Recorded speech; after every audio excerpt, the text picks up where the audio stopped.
Hi guys, my name is Sameer, you are watching me on my YouTube channel English with Sameer. अगर मैं आपसे कहूं मेरे पास कार है, अगर मैं कहना चाहूं मेरे पास कार थी, या फिर मैं कहना चाहूं मेरे पास कार होगी, या फिर मैं कहना चाहूं सीता के पास समय है, या उन लोगों के पास पैसे थे, या हमारे पास सब कुछ होगा एक दिन। सो इन सेंटेंसेस को इंग्लिश में हम किस तरह से ट्रांसलेट करें? बिकॉज बेसिक सेंटेंसेस अगर हम इंग्लिश में ट्रांसलेट करना सीख जाएंगे तो ऑटोमेटिकली हम एडवांस सेंटेंसेस भी ट्रांसलेट कर सकते हैं। यानी कि जब भी हम सेंटेंसेस में किसी पर्सन किसी थिंग पर पोजीशन शो करना चाहें तो उस पोजीशन को शो करने के लिए हम किस स्ट्रक्चर को यूज करेंगे।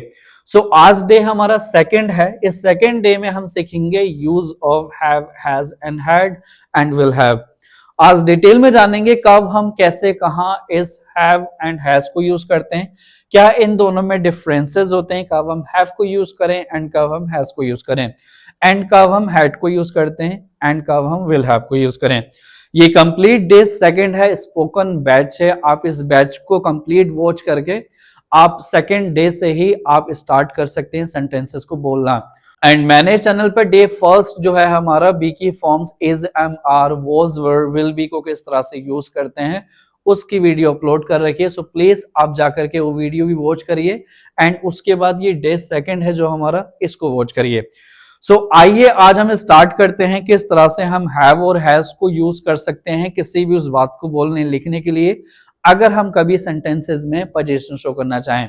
यानी कि हम बोलना लिखना चाहें मेरे पास कार है, उसके पास समय है, सीता के पास सब कुछ है, या फिर मैं कहना चाहूं मेरे पास कार थी, या फिर मैं कहना चाहूं आपके पास समय था, या फिर हम कहना चाहें मेरे पास सब कुछ होगा एक दिन, या फिर हम कहना चाहें आपके पास सब कुछ होगा एक दिन। सो इन सेंटेंसेस को हम आज प्रैक्टिस करेंगे सेशन के एंड तक।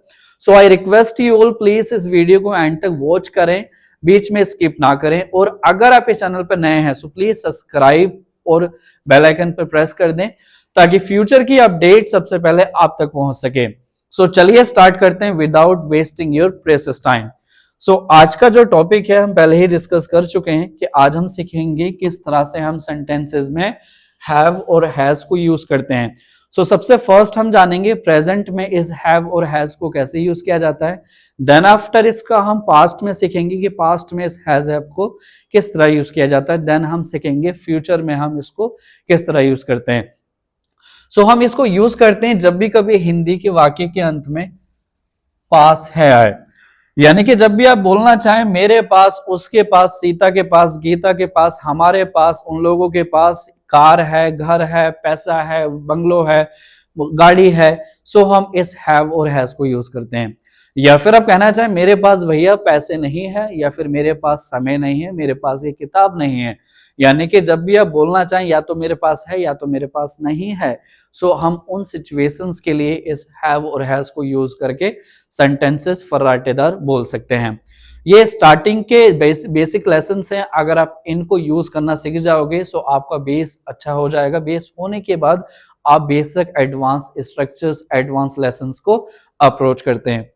सो आइए स्टार्ट करते हैं। आज का जो सेशन है हमारा हैव और हैज को समझना है, कब हम हैव और हैज को यूज करते हैं आज डिटेल में लर्न करेंगे। सो वेरी फर्स्ट पॉइंट है हमारा, हम हैव को यूज करते हैं जो भी हमारे प्लूरल सब्जेक्ट्स हैं या फिर आए हैं। जब भी हम बात करें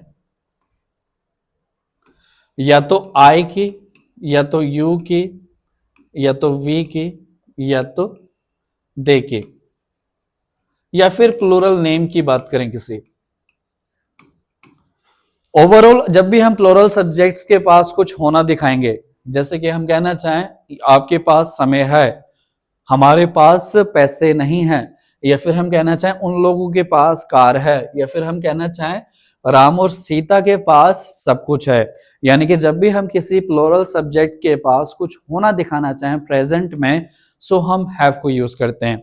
या फिर हम अपनी बात करें कि भाई मेरे पास समय है, मेरे पास कार है, मेरे पास ये है वो है, या फिर कुछ भी होना दिखाएंगे सो हम हैव को यूज करेंगे। वेयर एज हम हैज का यूज करते हैं जो भी हमारे सिंगुलर सब्जेक्ट्स होते हैं, जैसे ही हो गया, शी हो गया, इट हो गया, या फिर सिंगल नेम है।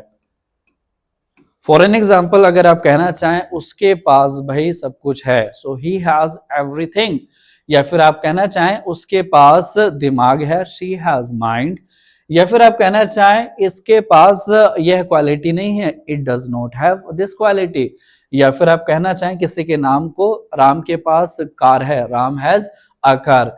सो आई होप आपको इसमें डिफरेंसेस समझ आ गए होंगे, कब हम यूज करते हैं हैव को, कब हम यूज करते हैं हैज को, एंड इनको कब यूज किया जाएगा, जब भी हम प्रेजेंट में हम शो करना चाहें पोजीशन ऑन समवन और समथिंग, किसी पर्सन किसी थिंग के ऊपर किसी का पोजीशन शो करना चाहें, किसी का अधिकार शो करना चाहें।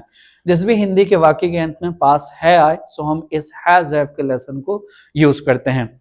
आइए किस तरह से यूज करेंगे और कुछ एग्जांपल्स को गो थ्रू करते हैं। वेरी फर्स्ट एग्जांपल इस दुकानदार के पास खीरा है। सो इस दुकानदार के पास क्या है, खीरा है। सो हिंदी के वाक्य के अंत में पास है आ रहा है, देयरफॉर हमें यूज करना है इस लेसन को। अब ये जो दुकानदार है इसको हम दिस बोलते हैं, दिस शॉपकीपर, और दिस शॉपकीपर एक सिंगुलर सब्जेक्ट है, सो हम यूज करेंगे हैज को। उसके बाद क्या है, इस दुकानदार के पास खीरा है। अब आपने डिक्शनरी में एक और वर्ड ऐड ऑन करना है, अपनी नोटबुक में लिखें, खीरे को इंग्लिश में हम क्या बोलते हैं। खीरे को हम इंग्लिश में बोलते हैं a cucumber.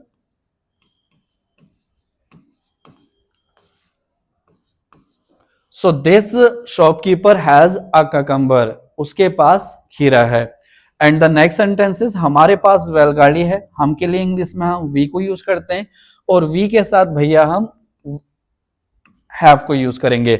So we have, क्या है हमारे पास, बैलगाड़ी। बैलगाड़ी को इंग्लिश में क्या बोलते हैं, आप साथ के साथ वर्ड मीनिंग भी लर्न कर रहे हैं कि इस वर्ड को क्या बोला जाता है, आप ये भी लर्न कर सकते हैं। वी हैव, बैलगाड़ी को इंग्लिश में कहते हैं a bull cart. So we have a bull cart. And the third sentence is मेरे पास लाल मिर्च है। सो आप इस वर्ड को लर्न करें, मेरे पास लाल मिर्च है। लाल मिर्च को हम इंग्लिश में क्या बोलते हैं, रेड चिल्ली। सो मेरे पास के लिए हम आई लिखेंगे, आई के साथ हैव आ जाएगा, I have read chilli. So next sentence is Michael के पास पर्याप्त पैसा है। माइकल के पास क्या है, पर्याप्त पैसा है। पर्याप्त को इंग्लिश में हम क्या बोलेंगे, enough. Michael has enough money. Michael has enough money. So I hope आपको समझ आ गया होगा कि हम प्रेजेंट में अगर किसी के पास कुछ होना दिखाना चाहें, सो हम इस हैव और हैज लेसन को यूज करते हैं, और इस हैज हैव लेसन को यूज करके आप स्टार्ट कर सकते हैं इंग्लिश की जर्नी, यानी कि इंग्लिश स्पोकन की जर्नी। अब अगर आप इसका इंट्रोगेटिव या नेगेटिव या WH स्ट्रक्चर को लिखना चाहें, वो किस तरह से लिखा जाता है, आइए उसको भी गो थ्रू करते हैं। सो हम नेगेटिव जब इसका स्ट्रक्चर फॉर्म करेंगे, नेगेटिव के लिए हम सिंपल सब्जेक्ट लिखेंगे, उसके बाद डू लिखेंगे या डज लिखेंगे, देन हम नॉट ऐड करेंगे, उसके बाद हैव लिखेंगे, फिर एक कोई भी नाउन लिखा जाएगा। ये हमारा नेगेटिव स्ट्रक्चर होता है इस हैज हैव का। अब हमें समझना ये है कि जो हमने यहाँ डू डज लिखा है, इसमें क्या फर्क होता है, कब हम डू को यूज करें, कब हम डज को यूज करें। सो हम डू को यूज करते हैं जो भी हमारे प्लूरल सब्जेक्ट्स होते हैं, जैसे कि यू हो गया, वी हो गया, दे हो गया, या फिर प्लूरल नेम्स है, या फिर हम आई की बात करें। सो इन सब सब्जेक्ट के साथ हम डू को यूज करते हैं। वेयर एज हम डज को यूज करते हैं ही, शी, इट या सिंगल नेम के लिए, यानी कि जो भी हमारे प्लूरल सब्जेक्ट्स होते हैं उनके साथ तो हम डू को यूज करते हैं, वेयर एज जो हमारे सिंगुलर सब्जेक्ट्स होते हैं उनके साथ हम डज को यूज करते हैं। आइए एग्जांपल्स भी गो थ्रू करते हैं इनके। राहुल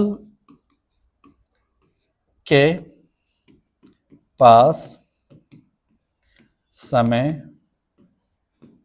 नहीं है। सो किसके पास समय नहीं है? राहुल के पास समय नहीं है। राहुल एक सिंगुलर सब्जेक्ट है, सो उसके लिए हम पहले तो राहुल लिखेंगे। राहुल एक सिंगुलर सब्जेक्ट से तो डज लिखें, does not have time. And इस सेंटेंस को आप एक और तरीके से लिख सकते हैं, इसके कॉन्ट्रैक्टेड फॉर्म यूज करके, राहुल डजंट हैव टाइम। सो ये दो तरीके हैं, दोनों में से आप किसी तरीके को भी यूज कर सकते हैं नेगेटिव सेंटेंसेस को फॉर्म करने के लिए। बट स्पोकन में आप ये तरीका यूज करें, बिकॉज इसमें आप और ज्यादा नेचुरल साउंड करोगे। आप खुद ही बोल करके देखें, Rahul does not have time और राहुल डजंट हैव टाइम, कौन सा साउंड अच्छा कर रहा है? ये वाला। सो आप इस वाले को प्रेफर करें। एंड ये बात भी आपने नोट करनी है कि हम डू डज के बाद कभी भी हैज को यूज नहीं करते हैं, हैव लिखते हैं, बिकॉज सिंगुलर सब्जेक्ट के साथ ऑलरेडी हमने डज को यूज कर रखा है। सो दोबारा हम सिंगुलर सब्जेक्ट के लिए हैज को यूज नहीं करेंगे, सुपरफ्लुअस हो जाएगा। सो उसको अवॉइड करने के लिए आप डू डज के बाद हैव को यूज करें। और अगर आप इसका इंट्रोगेटिव स्ट्रक्चर फॉर्म करना चाहें, सो इंट्रोगेटिव के लिए आप सिंपली जो हेल्पिंग वर्ब है यानी कि डू डज, आप उसको पहले लिखें, फिर सब्जेक्ट लिखें, उसके बाद हैव लिखें, फिर एक नाउन, फिर क्वेश्चन मार्क। और इंट्रोगेटिव सेंटेंसेस वो सेंटेंसेस होते हैं जिनसे आप क्वेश्चंस करते हैं किसी के पास, क्या भाई तेरे पास कार है? Do you have a car? या फिर आप कहना चाहें, क्या आपके पास पैसे हैं? Do you have money? यानी कि क्वेश्चंस पूछ रहे हैं आप, क्वेश्चंस पूछने के लिए आप इस स्ट्रक्चर को यूज करें। डू डज यानी कि हेल्पिंग वर्ब जो भी होती है उसको फर्स्ट में लिखें, सेकंड नंबर पे सब्जेक्ट लिखें, फिर हैव लिखें, फिर एक नाउन लिखें। और इनके जो आंसर होते हैं, रिप्लाई होते हैं, या तो यस में मिलते हैं या तो नो में मिलते हैं। यानी कि जो भी हम इंट्रोगेटिव सेंटेंसेस से क्वेश्चंस करेंगे उनके आंसर या तो हमें यस में मिलेंगे या तो नो में मिलेंगे। और इनके हिंदी के सेंटेंसेस की स्टार्टिंग होती है क्या से? क्या राधा के पास मेरे लिए समय है? सो क्या से स्टार्टिंग की जा रही है सेंटेंस की, इसलिए हम हेल्पिंग वर्ब जो डू डज है उसको फर्स्ट में रखेंगे। राधा सिंगुलर सब्जेक्ट है, सो डज लिखें। Does Radha have time for me? क्या राधा के पास मेरे लिए टाइम है? एंड इसका अगर आप नेगेटिव स्ट्रक्चर फॉर्म करना चाहें तो सिंपली आपने क्या करना है, ये जो हमने सब्जेक्ट लिखा है, सब्जेक्ट के बाद बस आपने नोट ऐड करना है। पहले डू डज लिखें,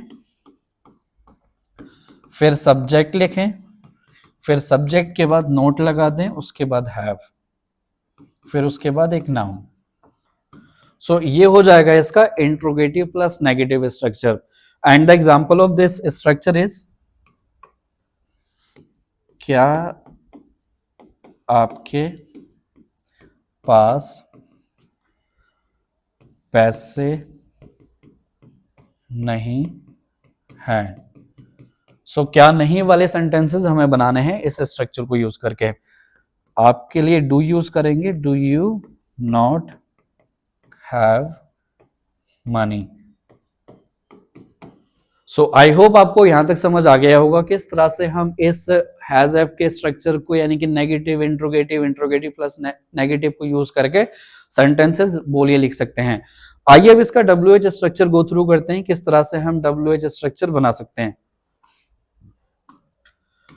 WH के लिए सिंपल हम WH वर्ड्स लिखते हैं, उसके बाद डू या डज लिखेंगे, फिर उसके बाद सब्जेक्ट लिखा जाएगा, फिर हैव, फिर उसके बाद कोई भी एक नाउन, फिर क्वेश्चन मार्क। WH वर्ड्स वो वर्ड्स होते हैं जिनकी स्टार्टिंग की जाती है तो W से या तो H से। For an example, where, who, when, why, how, ये सारे क्या हैं? WH वर्ड्स होते हैं। यानी कि जिसकी स्टार्टिंग की जाएगी या तो W से या तो H से, उसको हम WH वर्ड्स कंसीडर करते हैं। कुछ लोग इसको WH फैमिली वर्ड्स भी बोलते हैं, जो कि टोटली इनकरेक्ट है। WH फैमिली नाम के कोई वर्ड्स नहीं होते इंग्लिश में, WH वर्ड्स बोल रहे हैं या तो WH कैटेगरी बोले। इनके सेंटेंसेस को गो थ्रू करते हैं। फॉर एन एग्जाम्पल, उसके पास क्या है। सो हमने सेंटेंस लिखा उसके पास क्या है, अब स्टार्टिंग में क्या ना आ करके अब क्या हमने मिड में लिखा है। सो इस बात को भी माइंड में रखना है कि जब आपका ये क्या जो लिखा है अगर मिड में आए तो ये WH वर्ड्स है, अगर ये क्या स्टार्टिंग में आए सो आपने हेल्पिंग वर्ब यानी कि डू डस को पहले लिखना है, तो ये इंट्रोगेटिव सेंटेंस है। क्या इस बीच में है सो हम WH वर्ड को ऐड करेंगे। क्या को इंग्लिश में हम वर्ड बोलते हैं, उसके पास क्या है, व्हाट डज ही हैव। और इसका अगर आप नेगेटिव स्ट्रक्चर फॉर्म करना चाहें तो सिंपल ही आपने क्या करना है, बस इस सब्जेक्ट के बाद नोट ऐड कर दें। सो उसके पास क्या नहीं है, उसके पास क्या नहीं है, what does he not have. इस तरह से आप इसका नेगेटिव स्ट्रक्चर फॉर्म कर सकते हैं, सब्जेक्ट के बाद नोट लगा करके। एंड द एग्जांपल इज उसके पास क्या नहीं है, what does he not have. He एक सब्जेक्ट है, सब्जेक्ट के बाद हमने नोट लगा दिया। सो आई होप आपको इसका प्रेजेंट का क्लियर हो गया होगा किस तरह से हम हैव और हैज को यूज करके उन सारी बातों को बोल सकते हैं जिसके थ्रू हम किसी पर्सन का पोजीशन शो करना चाहते हैं किसी थिंग या किसी पर्सन के ऊपर। यानी कि जब भी हम हिंदी के वाक्य के अंत में पास है बोलेंगे सो उनके लिए इन स्ट्रक्चर्स को यूज करा जाएगा और आप फर्राटेदार इंग्लिश को बोल सकते हैं बिना संकोच करे। आपने एडवांस की ओर नहीं जाना, अभी स्टार्टिंग में आप बेसिक्स लर्न करें। मैं इस YouTube चैनल पर basic to advance lessons upload करता रहूंगा सीक्वेंस में। आपका बस ये काम है आप डेली आएं और जो भी वीडियोस मैं अपलोड करूंगा उसको कंप्लीट वॉच करें। एंड कंप्लीट वॉच करने के बाद आपका टास्क ये रहेगा कि आप उसकी प्रैक्टिस भी करें, बिकॉज विदाउट प्रैक्टिस कुछ भी लर्न करना व्यर्थ है। अगर आपने किसी चीज को लर्न करा है तो उसकी प्रैक्टिस करना जरूरी है। सो चलिए अब हम सीखते हैं कि जो हमारा ये हैज़ है अगर हम पास्ट में इसको यूज करना चाहें सो उसके लिए हम किस स्ट्रक्चर को यूज करेंगे और उसके लिए हम कौन से वर्ड्स को यूज करेंगे। सो चलिए स्टार्ट करते हैं। सो गाइस हम हैड का यूज करते हैं पास्ट में किसी पर्सन किसी थिंग के पास किसी पोजीशन को शो करने के लिए। यानी कि अब अगर हम बोलना चाहें कि आपके पास पैसे थे, उसके पास कार थी, सीता के पास बाइक थी, यानी कि पास्ट में किसी पर्सन के पास किसी चीज को होना दिखाना चाहते हैं हम, उसका उस थिंग के या फिर पर्सन के ऊपर पोजीशन अधिकार दिखाना चाहें सो हम इस हैड को यूज करेंगे। यानी कि जब भी कभी हिंदी के वाक्य के अंत में पास थी हो या पास था हो या पास थे हो सो आप इस हैड को यूज करके सेंटेंसेस को बोल सकते हैं। फॉर एन एग्जाम्पल, राजेश के पास एक वफादार कुत्ता था। सो पास्ट में राजेश के पास एक वफादार कुत्ता था बट अब नहीं है। सो पास्ट के लिए किसी पोजीशन को दिखाने के लिए हम इस हैड को यूज करेंगे। इसको ट्रांसलेट करने के लिए हम राजेश लिखेंगे, राजेश, उसके बाद हैड लिखा जाएगा, Rajesh had a faithful dog. वफादार को हम इंग्लिश में फेथफुल बोलते हैं, Rajesh had a faithful dog. So इससे हमारा स्ट्रक्चर जो तैयार होता है हैड का अफर्मेटिव, पहले सब्जेक्ट लिखा जाएगा, उसके बाद हम हैड लिखेंगे, उसके बाद हम किसी नाउन को यूज करेंगे जिस थिंग जिस पर्सन पे आप अपना अधिकार दिखाना चाहते हैं। चाहे सब्जेक्ट आपका कोई भी हो, सब सब्जेक्ट के साथ हम हैड को यूज करेंगे विथ ऑल सब्जेक्ट्स। राजेश के पास बाइक थी, राजेश हैड अ बाइक। हमारे पास बाइक थी, वी हैड अ बाइक। उन लोगों के पास बाइक थी, they had a bike. Rita के पास बाइक थी, रीता हैड अ बाइक। यानी कि सब्जेक्ट आपका कोई भी हो, आप सबके साथ इस हैड को यूज करके वो सारी बातों को बोल सकते हो अगर आप किसी सेंटेंस में पास्ट की पोजीशन शो करना चाहते हो। यानी कि जिस भी हिंदी के वाक्य के अंत में बोलना चाहते हो पास थी, पास था या पास थे। And the second example is मेरे पास उसका नंबर था। सो पास्ट में मेरे पास किसी पर्सन का नंबर था बट वो अब नहीं है, I don't have any more. So past की पोजीशन के लिए हम अगेन हैड को यूज करेंगे। इस सेंटेंस को ट्रांसलेट करा जाएगा, मेरा यानी कि आई हैड किसका नंबर था? उसका नंबर था। अगर कोई मेल है सो हिज हो जाएगा, अगर कोई फीमेल है सो हर हो जाएगा। आई हैड हिज या her number. And the third sentence is आपके पास एक मौका था। आपके पास वो जो मौका था आपने वो खो दिया। सो पास्ट में आपके पास कुछ था बट अब नहीं रहा, उसके लिए अगेन हम हैड को यूज करेंगे। आप मीन्स यू हो जाएगा इंग्लिश में। You had a chance. मौके को हम इंग्लिश में बोलते हैं चांस।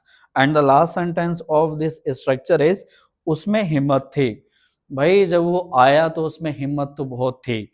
हम इस बात को इंग्लिश में बोलने के लिए अगेन हैड का यूज कर सकते हैं। उसमें हिम्मत थी, ही हैड गट्स। इंग्लिश में हम गट्स बोलते हैं हिम्मत को, या फिर डेयरिंग भी बोल सकते हो। He had daring. किसी पर्सन के पास हिम्मत थी, चालाकी थी, बुक्स थी, ये था वो था, जिस भी थिंग को आप पास्ट में किसी के पास होता हुआ दिखाना चाहते हो सो आप हैड का यूज करें। सो आई होप गाइज फ्रेंड्स आपको समझ आया होगा। इफ यस तो कमेंट भी करते रहें ताकि साथ के साथ मुझे आइडिया मिलता रहे कि आपको चीजें समझ आ रही हैं। एंड इसका अगर आप नेगेटिव सेंटेंसेस फॉर्म करना चाहें या इंट्रोगेटिव सेंटेंसेस फॉर्म करना चाहें सो किस तरह से करेंगे अब हम उसको लर्न करते हैं। सो ये स्ट्रक्चर्स हैं। नेगेटिव के लिए हम सब्जेक्ट लिखेंगे, फिर उसके बाद डिड, उसके बाद नॉट, फिर हैव, फिर नाउन। अगेन मैं एक बात को मार्क करना चाहूंगा, हमने प्रेजेंट के लिए डू डज को यूज किया था। अभी जो हमने इससे पहले वाली स्लाइड में जो लर्न किया था हैव और हैज का यूज, उसमें हमने नेगेटिव सेंटेंसेस जब फॉर्म किए थे तो हमने डू डज का यूज किया था। लेकिन अगर हम पास्ट में बनाएंगे इनको सेंटेंसेस को सो पास्ट के लिए हम यूज करते हैं डू डज की सेकेंड फॉर्म डिड। एंड उसके बाद हम नोट लिखेंगे, फिर हैव लिखेंगे, फिर नाउन लिखेंगे। अगेन हम हैड का यूज नहीं करेंगे बिकॉज हैड का यूज किया जाता है अफर्मेटिव स्ट्रक्चर में। जब हम नेगेटिव बनाते हैं, इंट्रोगेटिव बनाते हैं, उसमें हम डिड के साथ नोट लगा के हैव का यूज करते हैं बिकॉज डिड ऑलरेडी हमने पास्ट के लिए यूज कर रखा है। दोबारा हम हैड नहीं लगाएंगे, अदरवाइज गलत हो जाएगा। And the example of this structure is आपके पास कल कार नहीं थी। सो आपको इंग्लिश में हम यू बोलते हैं। You did not have a car. कल नहीं थी, यस्टरडे। एंड इसका इंट्रोगेटिव जब सेंटेंसेस बनाओगे, अगेन इंट्रोगेटिव वो सेंटेंसेस होते हैं जब आप किसी से कोई क्वेश्चन करते हो जिसके रिप्लाई आपको या तो यस में मिलते हैं या तो नो में मिलते हैं, और जिसके हिंदी के सेंटेंस की स्टार्टिंग की जाती है क्या से। डिड के लिए हम पहले डिड लिखेंगे, उसके बाद सब्जेक्ट लिखा जाएगा, फिर उसके बाद हैव लिखेंगे, उसके बाद नाउन। यानी कि हेल्पिंग वर्ब जो भी है सेंटेंस की उसको आप फर्स्ट नंबर पे रखें, सेकंड नंबर पे आप सब्जेक्ट को पुट करें। फॉर एन एग्जांपल, क्या उसके पास कार थी, सो डिड यूज करें आप। Did he have a car. And इसका नेगेटिव सेंटेंस बनाने के लिए तुरंत आप नोट लगा दें जो भी सब्जेक्ट है उसके बाद। क्या सीता के पास समय नहीं था? क्या सीता के पास समय नहीं था? Did Sita not have time. So बहुत इजी सेंटेंसेस हैं। अगर आपने इसको स्ट्रक्चर में अपने माइंड में फिट कर लिया सो इजीली आप सेंटेंसेस को बोलिए लिख सकते हैं।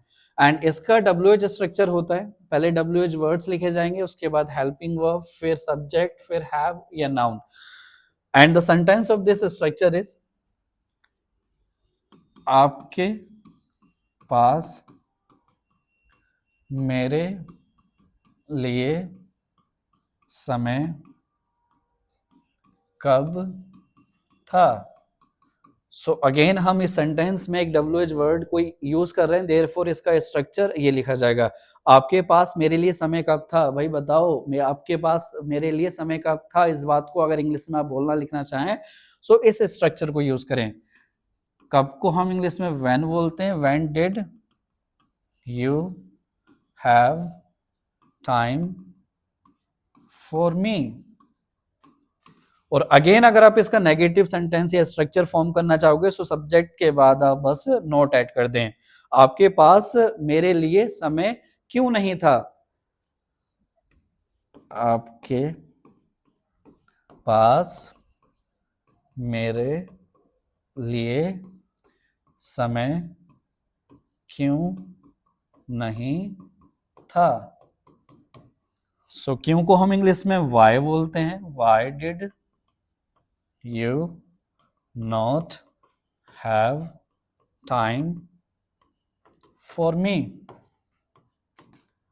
सो गाइज आई होप आपको समझ आ गया होगा कि पास्ट में हम किसी पर्सन के पास किसी थिंग को दिखाना चाहते हैं या किसी थिंग के ऊपर अधिकार दिखाना चाहें, जिस भी हिंदी के वाक्य के अंत में पास था थी थे आ जाएगा।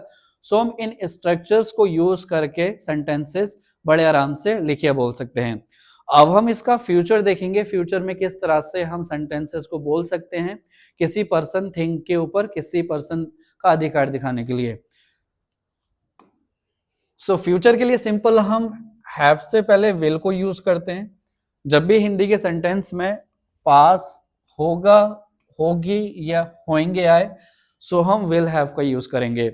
यानी कि जब भी आप कहना चाहें आपके पास सब कुछ होगा, मेरे पास यह कार होगी, राधा के पास एक नौकरी होगी, राजेश के पास लॉ की डिग्री होगी, तो हम इस विल हैव को यूज करके सेंटेंसेस को इंग्लिश में ट्रांसलेट कर सकते हैं। आइए किस तरह से करेंगे देखते हैं। अगेन हम जो इसका स्ट्रक्चर फॉर्म करेंगे तो पहले सब्जेक्ट लिखेंगे, ये अफर्मेटिव है स्ट्रक्चर, फिर उसके बाद विल लिखा जाएगा, फिर उसके बाद हम हैव लिखेंगे, फिर उसके बाद एक नाउन लिखा जाएगा। ये अफर्मेटिव स्ट्रक्चर होता है विल हैव का। फॉर एन एग्जाम्पल उसके पास कुछ समाधान होंगे, चलो यार उसके पास चलते हैं, उसके पास कोई ना कोई तो सॉल्यूशन होगा। सो हम ऐसी प्रेडिक्शन कर रहे हैं, ऐसे इमेजिनेशन कर रहे हैं कि वहां जब जाएंगे हम इन फ्यूचर, चाहे 2 घंटे बाद, चाहे 1 घंटे बाद, चाहे 1 दिन के बाद, उसके पास कोई ना कोई तो सोल्यूशन होगा जरूर। सो इसको इंग्लिश में ट्रांसलेट करने के लिए हम लिखेंगे ही विल हैव, कुछ को हम इंग्लिश में सम बोलते हैं, ही विल हैव सम। समाधान को इंग्लिश में सॉल्यूशंस कहा जाता है, he will have some solutions. And the next sentence is एक दिन यह कार मेरे पास होगी। सो ये मैं प्रतिज्ञा लेता हूं, ये मैं आपसे वादा करता हूं कि एक दिन यह कार तो भाई मेरे पास होगी। ये मेरी फ्यूचर की प्रेडिक्शन है कि मैं इस कार को एक दिन परचेज बाय जरूर करूंगा। सो इसको भी ट्रांसलेट करने के लिए हम इस स्ट्रक्चर को यूज करेंगे। एक दिन यह कार मेरे पास होगी, किसके पास होगी, मेरे पास। सो मेरे के लिए हम आई लिखेंगे, I will have this car one day. And the next sentence is उसके पास कानून की डिग्री होगी, वह कानून की पढ़ाई कर रहा है। सो एक दिन फ्यूचर में कभी ना कभी तो उसके पास कानून की डिग्री होगी। सो अगेन फ्यूचर में किसी के पास कुछ होना दिखाना हो सो हम इस स्ट्रक्चर को यूज करें, उसके पास कानून की डिग्री होगी, he will have the degree of law. And the last but not least Maya के पास एक अच्छी नौकरी होगी एक दिन।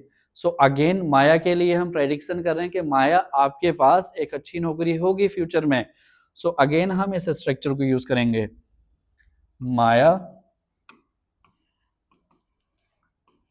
Will have a good job one day. So इस तरह से हम फ्यूचर की सारी उन बात को बोलने की लिखने के लिए जब भी हम फ्यूचर की कल्पना करें सो हम विल हैव को यूज कर सकते हैं। यानी कि जब भी हिंदी के वाक्य के अंत में हम ऐसा बोलना चाहें पास होगा, पास होगी, तो हम विल हैव को यूज करें और सेंटेंसेस को बोलें लिखें। अब इसके हम नेगेटिव, इंट्रोगेटिव, WH स्ट्रक्चर्स को गो थ्रू करते हैं। सो जब हम इसका नेगेटिव स्ट्रक्चर फॉर्म करेंगे सो अगेन हम नेगेटिव के लिए विल सब्जेक्ट लिखेंगे, पहले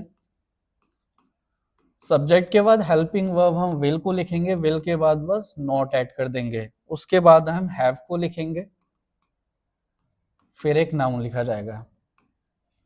सपोज करो आपने कहा आपके पास यह कार नहीं होगी, सो फ्यूचर में आप बताना बोलना चाहते हैं कि आपके पास भाई ये तो नहीं होगा, you will not have this, आपके पास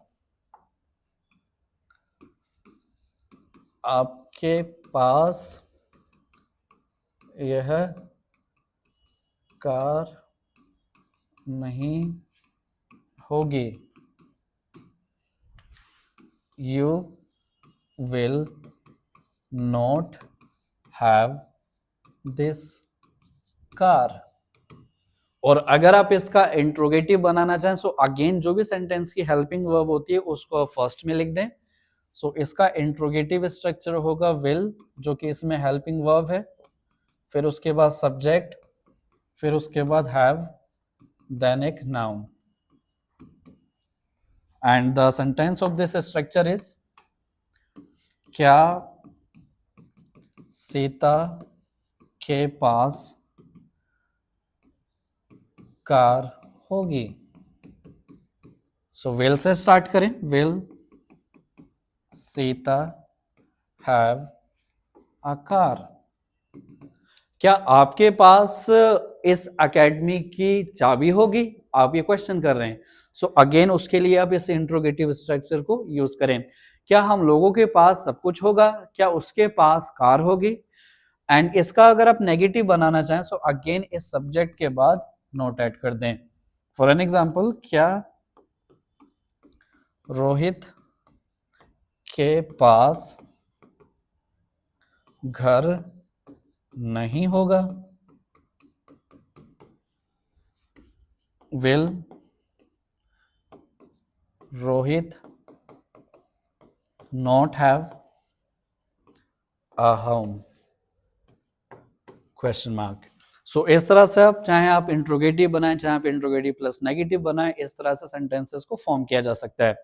और अगर आप इसके WH स्ट्रक्चर्स बनाना चाहते हैं, WH को फॉर्म करना चाहते हैं, सो उसके लिए आप सिंपली WH वर्ड्स को लिखें यहाँ, फिर उसके बाद विल लिखें, फिर सब्जेक्ट लिखें, फिर हैव लिखें, फिर एक नाउन लिखें। आपके पास कार कब होगी, मेरे पास घर कब होगा, आपके पास ये सब कब होगा, सीता के पास क्या होगा, हमारे पास यह कार क्यों होगी। सो यानी कि जब भी आप WH वर्ड्स को यूज करना चाहें किसी सेंटेंस में, सो आप इस स्ट्रक्चर को गो थ्रू करें। फॉर एन एग्जाम्पल, उसके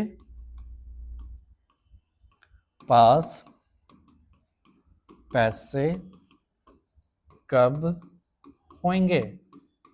सो कब के लिए हम व्हेन को यूज करते हैं, when will he have money.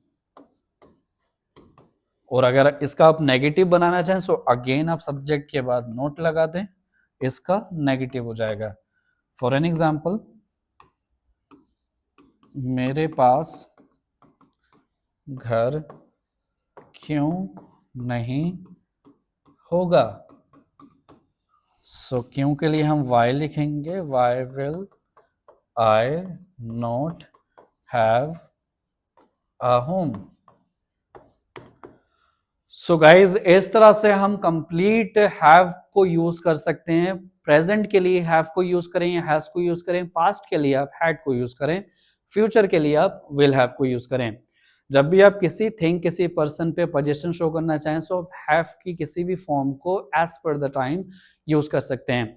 अगर आपको ये वीडियो इन्फॉर्मेटिव लगी हो, अगर आपने इस वीडियो के थ्रू कुछ लर्न किया हो, सो आई रिक्वेस्ट यू आप इस वीडियो को अपने फ्रेंड्स में ज्यादा से ज्यादा शेयर करें, ताकि उनको भी इस चीज की नॉलेज मिल सके और आपके थ्रू थोड़ी मेरी सपोर्ट हो सके। बस इतना चाहता हूँ।